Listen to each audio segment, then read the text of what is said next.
আল্লাহ আমাদের মতো গুনাহগারদের মুখ দিয়ে কোরআন হাদিস তেলাওয়াত করার সৌভাগ্য দিচ্ছেন, এটাই আল্লাহর দরবারে শুকরিয়া আলহামদুলিল্লাহ। আল্লাহ রাসূল বলছেন, ওয়াফিরু মিন মালিল ইয়াতীমি ওয়াবউদু আনহুল গায়াতাল ইবাদ। এই সমস্ত জঘন্য অপরাধ থেকে আল্লাহ আমাদেরকে হেফাজত করুক। পরকালে যারা অত্যন্ত কষ্টে জীবন যাপন করবে, আখিরাতে যারা অত্যন্ত কষ্ট পাবে, জাহান্নামে থাকবে, বেশি কষ্ট পাবে।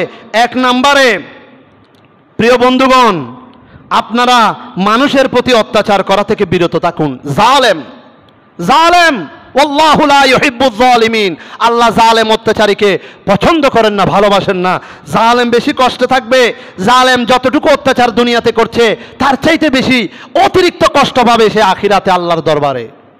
সেই জন্য আপনি যেমন নিরাপরাধী হয়ে জেলখানায় বন্দী হন, এটা আপনি সৃষ্টির সেরা জীব হওয়ার পরেও আপনি কাঁচায় বন্দী হন। আপনি আপনার একটা নিরহ পশু পাখিকে কাঁচায় বন্দী রাখেন সুন্দর দেখার জন্য, ঠিক আপনার সৌন্দর্য দেখার জন্য আল্লাহ আপনাকে কাঁচায় বন্দী করে রেখেছে। সুবহানাল্লাহ। কেউ জেলখানা থেকে ভালো মানুষ হয়ে বের হয়, কেউ জেলখানা থেকে আরো নিকৃষ্ট হয়ে বের হয়। তবে এই দুনিয়াটা একটা আল্লাহ প্রদত্ত জেলখানা, কারাগার। এখানে মুমিনের জন্য এটা কারাগার এবং কাফেরদের জন্য এটা জান্নাত। সে যেমন ইচ্ছা তেমন করতে পারবে। আর কেউ যদি খুন খারাপি করে সে তো কাফেরই। মুসলমান ততক্ষণ পর্যন্ত মুসলমান যতক্ষণ পর্যন্ত তার হাত এবং মুখ দ্বারা অপর মুসলমান নিরাপদ, ততক্ষণ পর্যন্ত মুসলমান। এরপরে যদি এর বাইরে কোনো কিছু করে, আল্লাহ রসুলকে অস্বীকার করে, কুফরি করে সে কাফের। মুসলমান এটা তো একটা সাইনবোর্ড। বড় হচ্ছে ইমানের চাইতে দামি আর কিছু নাই। প্রিয় হাজিরিন, বোঝার চেষ্টা করুন। এক নম্বরে জালেম বেশি কষ্ট পাবে আখিরাতে। দুই নম্বরে এতিমের সম্পদ পুরোপুরি দিয়ে দাও। এতিমের সম্পদ যারা বক্ষণ করেছে তারা আখিরাতে কষ্ট পাবে। তিন নম্বরে যত রকমের মিথ্যা কথা আছে দুনিয়াবি স্বার্থে, মিথ্যা কথা থেকে নিজেকে বাঁচিয়ে রাখো। মিথ্যা থেকে নিজেকে আল্লাহর দরবারে ফানা চাও মিথ্যা থেকে। কেননা পরকালে মিথ্যাবাদীর চেহারা কালো হয়ে যাবে। নাউজুবিল্লাহ। পরকালে মিথ্যাবাদীর চেহারা কালো হয়ে যাবে। মিথ্যা কথা থেকে আল্লাহ আমাদেরকে হেফাজত করুক। চেহারা যদি কালো হয়ে যায়, চিনার জন্য আর কোনো কষ্ট হবে? কেন আল্লাহ তো রসুলের মাধ্যমে আগেই বলে দিয়েছেন, মিথ্যাবাদী চেহারা কালো হয়ে যাবে। কালোগুলি সব জাহান্নামী। নাউজুবিল্লাহ। জাহান্নামের আগুনের রূপও কালো, আর যে দুনিয়াতে মিথ্যা কথা বলেছে তার চেহারাও কালো। কালোর সাথে কালো মিলে যাবে, জাহান্নামে ঢুকে যেতে হবে। নাউজুবিল্লাহ।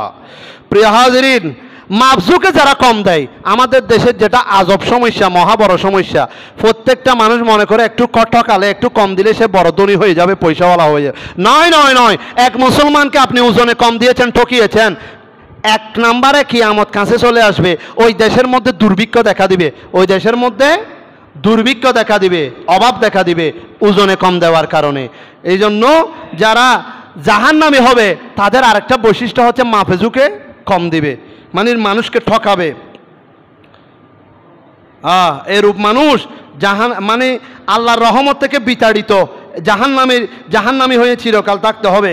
এরপরে 5 নম্বরে যে মিথ্যা সাক্ষ্য দেয়।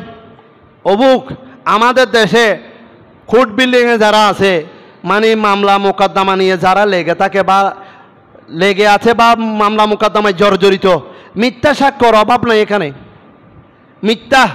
মানে যত মিথ্যা সাক্ষ্যদাতা আছে সবগুলি ওইখানে। সেই জন্য মিথ্যা সাক্ষ্যদানকারীও জাহান্নামে যাবে যতক্ষণ পর্যন্ত মৃত্যুর আগে আল্লাহ যদি তাকে সুযোগ দেয় তওবা করার। আল্লাহ যদি তওবায়ে নাসুহা হিসেবে সুযোগ দিলে তো মাফ, সুযোগ না পেলে ওই মিথ্যা সাক্ষ্যদানকারীও জাহান্নামী। নাউজুবিল্লাহি মিন যালিক। এভাবে হাদিসে পাকের মধ্যে পাঁচজন ব্যক্তির কথা নিশ্চিতভাবে এসেছে।